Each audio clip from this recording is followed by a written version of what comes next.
Hello and welcome. आप देख रहे हैं बिग बॉस बिग आइडिया और आज के हमारे बहुत ही खास मेहमान हैं mister Ashish P Somaiya, chief executive officer White Oak Capital mutual fund की। आशीष के बारे में पहले आपको बता दें, he is among the top equity managers in India and is backed by an excellent performance track record.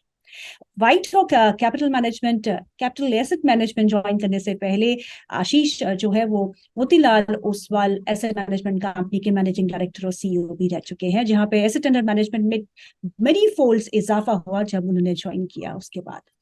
और Motilal Oswal asset management company से पहले भी आशीष जो है वो आईसीआईसीआई प्रूडेंशियल एएमसी के mutual fund business, PMS, real estate offerings को देखते थे और पूरे इंडिया और मिडिल ईस्ट को हैंडल करते थे। आशीष को 20 साल से ज्यादा का एक्सपीरियंस है बिजनेस स्ट्रेटेजी एंड मैनेजमेंट में, process driven sales and distribution में, प्रोडक्ट डेवलपमेंट में and marketing of investment offerings में।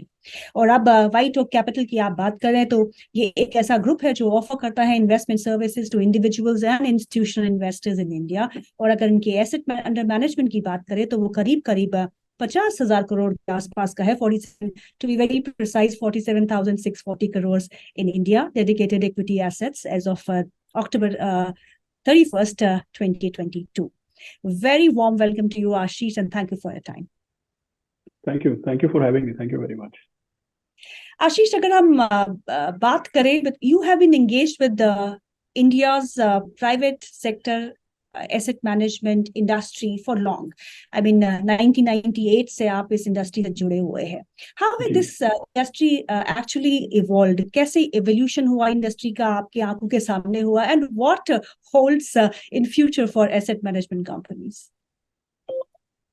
एक्चुअली काफी इंटरेस्टिंग चीज है आपने ये पूछी, क्योंकि 98 99 मैं ट्रेनी हुआ करता था। एक्चुअली जब मैं पढ़ाई करता था तब समर ट्रेनी वगैरह, फिर then I got confirmed on rolls of ICICI Prudential mutual fund. तो उस समय जब हम लोग आप बात कर रहे कि जैसे इंडस्ट्री का तब माहौल क्या था, तो मुझे याद है कि तब जब हम लोग इन्वेस्टर्स को मिलने जाते थे, बिकॉज जो हम बोलते हैं म्यूचुअल फंड डिस्ट्रीब्यूटर्स हैं या जितनी सारी बैंकें जो आज म्यूचुअल फंड्स के बारे में बात करती है अपने क्लाइंट से, या इतने डिजिटल प्लेटफॉर्म्स हैं, ज्यादातर बैंकें तभी म्यूचुअल फंड नहीं ऑफर करती थी अपने क्लाइंट्स को, और डिजिटल प्लेटफॉर्म्स भी नहीं थे। और केवल जो हमारे म्यूचुअल फंड डिस्ट्रीब्यूटर्स हैं, जिनको पहले हम आईएफए कहते थे और म्यूचुअल फंड डिस्ट्रीब्यूटर्स कहते हैं, यही एक जरिया था इन्वेस्टर्स तक पहुंचने का। और कभी भी हम जैसे म्यूचुअल फंड डिस्ट्रीब्यूटर्स या इन्वेस्टर्स उनसे जब हम बात करते थे, तो ज्यादा समय इसी में जाता था समझाने में कि what is mutual fund, equity क्या होती है, डेट क्या होती है, कैपिटल मार्केट क्या होता है, बैंक, पोस्ट ऑफिस और नेशनल सेविंग स्कीम और पीपीएफ, इन सब के मुकाबले में कैपिटल मार्केट में क्यों पैसा लगाना चाहिए, और अगर कैपिटल मार्केट में पैसा लगाएं then why is mutual fund the right way to do it. तो after a very long discussion पूरी की पूरी बात वहीं पे रह जाती थी कि म्यूचुअल फंड करता क्या है, म्यूचुअल फंड होता क्या है। और लंबे डिस्कशन के बाद अगर बात समझ में आ जाए तो ठीक है, मतलब कोई सा भी जो तभी पॉपुलर नेम्स थे, जैसे आईसीआईसीआई है, एसबीआई है, वहां तक मतलब कन्विंस करना बहुत मुश्किल था। लेकिन तब से लेके अब तक, क्योंकि बात you mentioned about evolution, then it evolved dramatically. Today for example, you mentioned that I am part of White Oak Capital Mutual Fund, which is one of the latest entrant in the industry. तो आज हमारा NFO आने से पहले तो पूरे India के 50 location में हम लोग प्रेजेंट है। यहाँ तक कि मुंबई दिल्ली नहीं, but we are in Gorakhpur, Udaipur, Jaipur, Jodhpur, और all of these smaller state capitals और इवन स्मॉलर लोकेशंस। और इन लोकेशंस में भी आजकल हमको ये नहीं बताना पड़ता है कि म्यूचुअल फंड क्या होता है, हमको केवल ये बताना पड़ता है कि व्हाइट ओक क्या करती है जी। So that is the dramatic change in last से 20+ ईयर्स। आई थिंक 2-3 कारण भी हैं इसके पीछे। सबसे बड़ी बात तो ये है कि गवर्नमेंट है और हमारा जो पूरा सिस्टम है उसमें इंटरेस्ट रेट्स डीरेगुलेट हो गए और काफी हद तक इंटरेस्ट रेट्स गिर गए। बिकॉज मैं जब की आपको बात कर रहा हूँ तब आपको याद होगा, Reserve Bank used to issue on behalf of the government, Reserve Bank used to issue relief bonds. तो I don't know if you remember, जो ये रिलीफ बॉन्ड्स हैं इस पे 11% टैक्स फ्री रिटर्न मिलता था। यस तो अब जब government of India 11% tax free दे रही है और रिस्क फ्री तो है ही वो, तो हम लोगों के एग्जिस्टेंस का तो कोई कारण नहीं बनता था कि why we should exist if the government is giving 11%।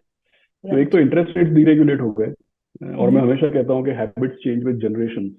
तो habits, investing habits, interest rates, comparative जो एसेट क्लासेस हैं, इसका पूरा माहौल चेंज हो गया है। और कपल ऑफ थिंग्स, एक तो कैपिटल मार्केट अडेप्शन काफी बढ़ गया है, और उसका भी, उसमें भी डिजिटल का काफी बड़ा रोल है, क्योंकि डिजिटल इंटरफेसेस की वजह से कैपिटल मार्केट अडेप्शन बढ़ गया। और आप जानते हैं कि mutual funds is one of the products जो फुल्ली पेपरलेस है।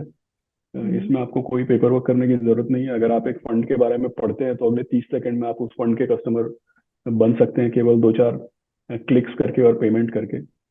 सो industry has evolved quite dramatically in terms of awareness and in terms of reach. And what holds in future? Mean जैसे कि आपने कहा कि अब लोग काफी अवेयर है म्यूचुअल फंड के बारे में, लेकिन अभी भी अगर मैं इंडिया की बात करें तो investing population is just 5 or 6% total population which gets into equity. जी और अभी भी म्यूचुअल फंड में इन्वेस्ट करने से पहले लोग बड़े सतर्क रहते हैं कि अरे नहीं नहीं, जो रिटर्न्स ये बोलते हैं वो देते नहीं है। हिस्टोरिकल रिटर्न्स में भी you have exit loads, entry loads, जहां पे बहुत चीजें चेंज हुई है, पर अभी भी थोड़ा बहुत दिक्कत तो है। Right. So I think that के देयर इज डेफिनेटली चैलेंज इस चीज को लेकर के, कि भाई लोगों को पास्ट में फिक्स्ड रिटर्न्स की हैबिट थी, वहां से लेकर के एक पूरा चेंज हुआ है जहाँ पे वेरिएबल रिटर्न प्रोडक्ट्स अभी हम देख रहे हैं। जी। तो जब आप वेरिएबल रिटर्न प्रोडक्ट्स में आते हैं तो डेफिनेटली उसका रिटर्न कैसे बनेगा, कितना बनेगा, पास्ट रिटर्न जो है वो कितना रिलायबल है, ये सारी दिक्कतें हैं जरूर। लेकिन अगर आप देखें तो यहाँ से एक तरीके से डीरेगुलेट हो गया है मार्केट, और इन्वेस्टिंग कल्चर जो है वो बैंक बेस्ड से हट करके अब कैपिटल मार्केट बेस्ड हो गया है। तो आई थिंक अडेप्शन तो बढ़ेगा। दूसरी बात देखने वाली ये भी है कि 10 साल पहले इंडिया की पर कैपिटा इनकम, मेरे ख्याल में 10-12 साल पहले, it must have been close to $1,000। तो क्या है कि $1,000 अगर पर कैपिटा इनकम है, तो ज्यादातर इंसान ऐसे ही हैं जिनके पास पूरा का पूरा उनकी जो आमदनी है वो रोटी कपड़ा मकान में चली जाती है। अब जाकर के हम लोग $2,500 पर कैपिटा इनकम पे आए हैं। तो आपको दिखे broking, insurance, mutual fund, saving product, investment product का किस तरीके से एडेप्शन बढ़ा है। अगले थोड़े सालों में हम समझिए $5,000 पर कैपिटा इनकम पे आते हैं, तब आप सोचिए कि कितने लोग इसको अडेप्ट कर पाएंगे। तो आई थिंक दैट इंडस्ट्री की भले 20 साल का जर्नी मैं आपको बता रहा हूँ, मेरे से ज्यादा एक्सपीरियंस लोग भी हैं इंडस्ट्री में, लेकिन ये 20 साल लगता लंबा है, लेकिन ये शुरुआत है इंडस्ट्री का। अभी तो आगे बहुत हमको लंबा फासला तय करना है, अडेप्शन में, अवेयरनेस में, नंबर ऑफ पार्टिसिपेंट्स में, एसेट बेस में, हर तरीके से। Tell us something about your investment philosophy. अभी सिनेरियो की बात करें तो काफी अनसर्टन सिनेरियो से हम गुजर रहे हैं. You have recession fears, you have rising interest rates, then you have geopolitical tension emerging, and your equity markets are quite volatile. अब कुछ समय से consolidation phase हम अपने भारतीय बाजारों का देख रहे हैं. And among all these things, हमारे बाजार ने काफी अच्छी resilience दिखाई है, and we have been outperformers global, चाहे आप डेवलप्ड मार्केट्स की बात करें, चाहे इमर्जिंग मार्केट्स की बात करें. आपकी इन्वेस्टमेंट फिलॉसफी कैसी रही है, और आपको क्या लगता है ऐसे अनसर्टन सिनेरियो में आप अपने डिसीजंस कैसे लेते हैं? एक्चुअली आपके सवाल में दो चीजें मैं सेंस कर सकता हूँ। एक तो डेफिनेटली इसके इन्वेस्टर लेवल पे, एक इन्वेस्टर जो एक निवेशक है, उसको अपने को अपना जो इन्वेस्टमेंट का जो एसेट एलोकेशन है वो ऐसे माहौल में किस तरह से मैनेज करना चाहिए। और दूसरी बात ये आती है डेफिनेटली, जब हमको इक्विटी फंड्स में पैसा दिया जाता है तो हम किस तरीके से लगाना उसको पसंद करते हैं। तो लेट अस से फर्स्ट थिंग कि from a investors perspective, if you really ask me, अभी का जो माहौल है डेफिनेटली ये चैलेंजिंग है, क्योंकि 2000, अगर आप देखिए नॉर्मली हम लोगों को बोलते हैं कि भाई 5 साल से ज्यादा आपको इक्विटी में लगाना चाहिए, लेकिन आज हम नवंबर 2022 की अगर बात करें और पिछले 5 साल की बात करें तो फर्ज कीजिए अक्टूबर नवंबर 2017 से लेके अभी तक, तो 2017 से लेके अभी तक का जो पीरियड था बहुत चैलेंजिंग था, क्योंकि हम हमेशा लोगों को 5 साल से ज्यादा पैसा लगाना चाहिए। और इक्विटी का ऐसा है कि अगर पिछले 5 साल का आप देखिए, 5 साल पहले निफ्टी 10,000 पे था, आज 18,000 पे है, करेक्ट। 5 साल में है तो 80%, लेकिन अगर आप इसको ईयर ऑन ईयर, सालाना इसका अगर CAGR करेंगे तो फर्ज कीजिए 13-14% इस तरीके का कुछ नंबर आपको मिलेगा। लेकिन पिछले 5 साल की सबसे चैलेंजिंग बात क्या है, आप देखिए कि सारा का सारा रिटर्न, 5 साल लोग रहे तो होंगे, लेकिन सारा का सारा जो रिटर्न है वो 2020 और 2021 के बीच में ही बना है, क्योंकि अक्टूबर 2021 से ले यहाँ तक तो इंडेक्स में कोई चेंज नहीं है। राइट।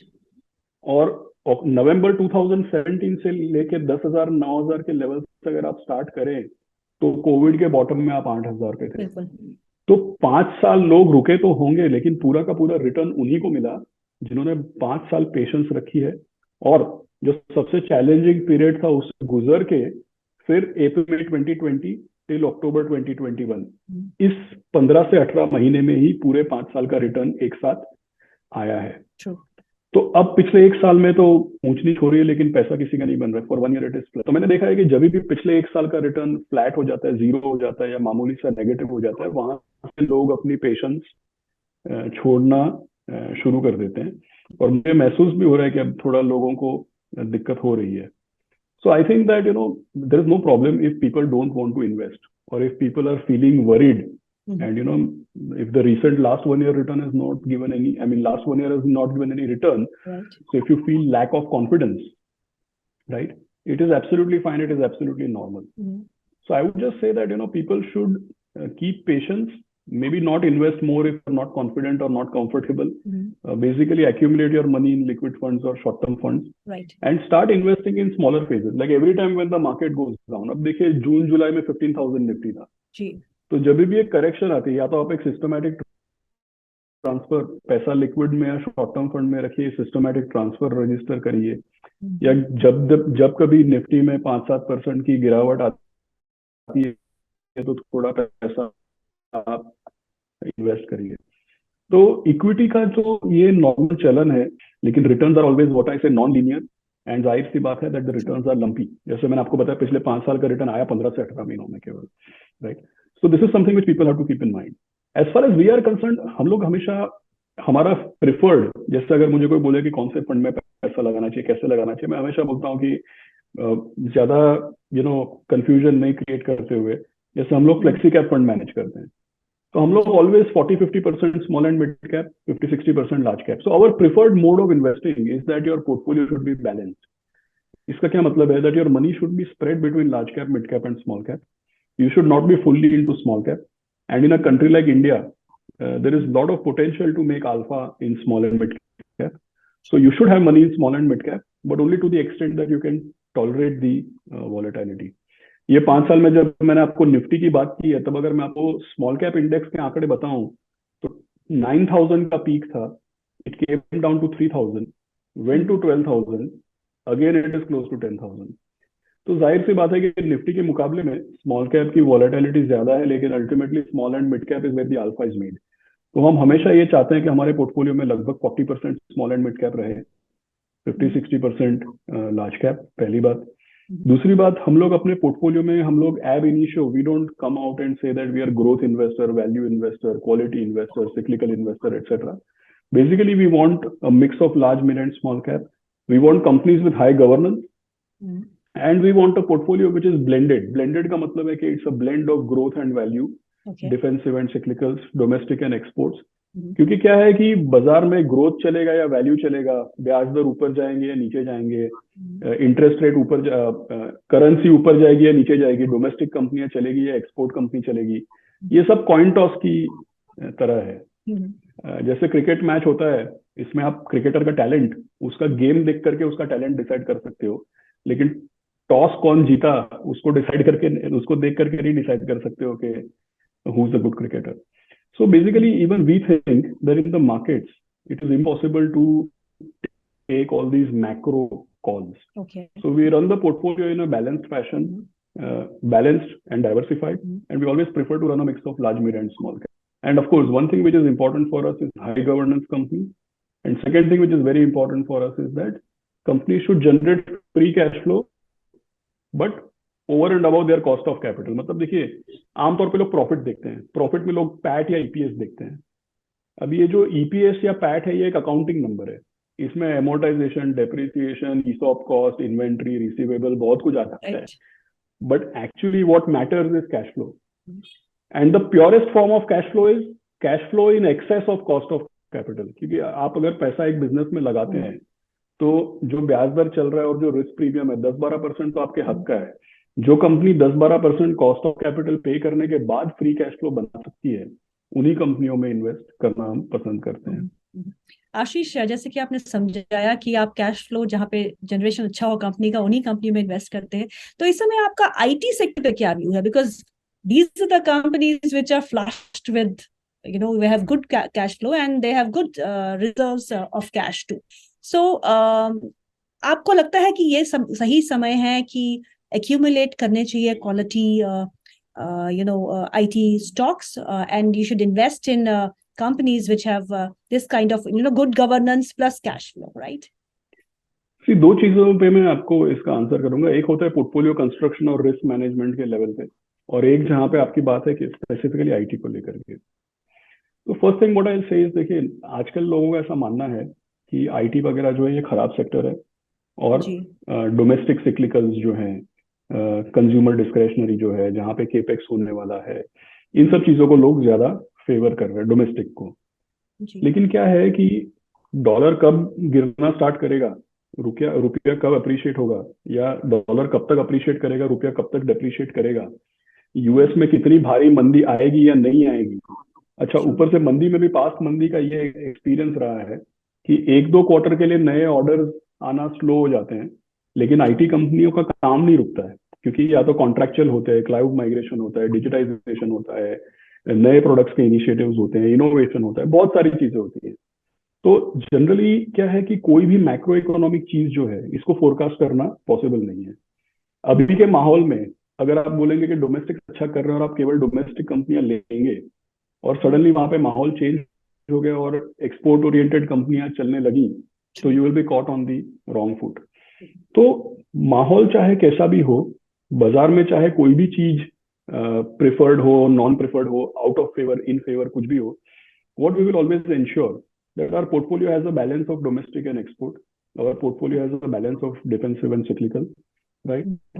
तो हम लोग कभी टॉप डाउन बेट लेते ही नहीं। So we will always have exposure which is diverse across sectors. That is first thing. रही बात आईटी की, तो हम लोगों को लग रहा है कि ठीक है, 1 साल पहले जब हमारा भी ओवरवेट होता था, वहां से हमने पोर्टफोलियो को इंडेक्स के मुकाबले में ऑलमोस्ट कंपेरेबल वेटेज पे ला दिया आईटी में। लेकिन 1 साल पहले शायद वैल्यूएशन स्ट्रेच हो गए थे। आज अगर आप देखें तो ऑपोजिट डायरेक्शन में कहीं ना कहीं पे मुझे ऐसा लग रहा है कि अगले 3 से 6 महीने में जैसा आपने बताया एक्यूमुलेट करना चाहिए, और कोई मैक्रो कॉल लेकर के डिसाइड नहीं करना चाहिए कि अमेरिका में मंदी है तो यहाँ पे भी कुछ हो जाएगा, आईटी कंपनी नहीं चलेंगी। ऐसा नहीं है। Past experience shows that they are not as cyclical as people fear them to be. Okay, अभी आप पॉकेट्स ऑफ वैल्यू कहाँ देख रहे हैं आशीष?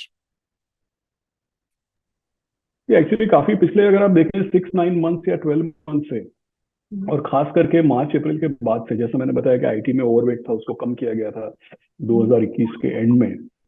अभी का अगर हम लोग देखें तो 2-3 चीजें हैं। वन इज, जैसे हम लोगों का ओवरवेट रहा है बैंक्स में, और 1 साल पहले अगर आप देखें तो बैंकों में भारी अंडर परफॉर्मेंस था, लेकिन इस साल बैंकों में ओवरवेट होने से काफी फायदा हुआ है, और वो मेरे ख्याल में रहेगा। अभी भी आप देखिए रिकॉर्ड क्रेडिट ऑफटेक हुआ है, और इंडिया में हमेशा अच्छे बैंक्स जो क्रेडिट की डिमांड को पूरा कर सकें, उसकी एक्चुअली कमी होती है, because actually it is a lenders market जिस तरीके से बोल सकते हैं। क्योंकि कभी कोई एनबीएफसी, कभी कोई छोटे बैंक, कभी कोई पीएसयू बैंक, हर साइकिल में कोई ना कोई दिक्कत आती है, और जो रह जाते हैं 4-5 बड़े बैंक, उन्हीं का हर साइकिल के बाद फायदा होता है, उन्हीं के मार्केट शेयर में इजाफा होता है। So basically, we feel that the big private sector banks, or the big PSU banks, I think that is one place. Second, मुझे पर्सनली ऐसा लगता है कि हर चीज जो कैपिटल मार्केट से जुड़ी हुई है, मतलब आप समझिए, चाहे वो रजिस्ट्रार एंड ट्रांसफर एजेंट हो, चाहे एक्सचेंज हो, asset management company, broking company, wealth management, तो जितनी भी कैपिटल मार्केट से जुड़ी हुई कंपनियां हैं, मेरे ख्याल में, जैसा हमने थोड़े समय पहले, आपने भी म्यूचुअल फंड्स के एडेप्शन की बात की है, तो मेरे ख्याल में इसमें काफी लंबा रनवे है। थर्ड, आईटी की हमने ऑलरेडी बात कर ली, और चौथा जो एक सेक्टर हमारे पोर्टफोलियो में हैवी है, दैट इज कंज्यूमर डिस्क्रिशनरी। क्योंकि हमको ऐसा लगता है कि अगर आर्थिक व्यवस्था में, इकोनॉमी में ग्रोथ होती है, एम्प्लॉयमेंट जनरेशन बढ़ती है, इतना सारा इन्वेस्टमेंट जो इंडिया में हो रहा है, और इकोनॉमिक ग्रोथ में भी एक तरीके से रफ्तार पकड़ रही है, तो कंज्यूमर डिस्क्रिशनरी सबसे ज्यादा इसका फायदा होगा। Ashish, three key changes that India has made, that we have seen making India structurally strong.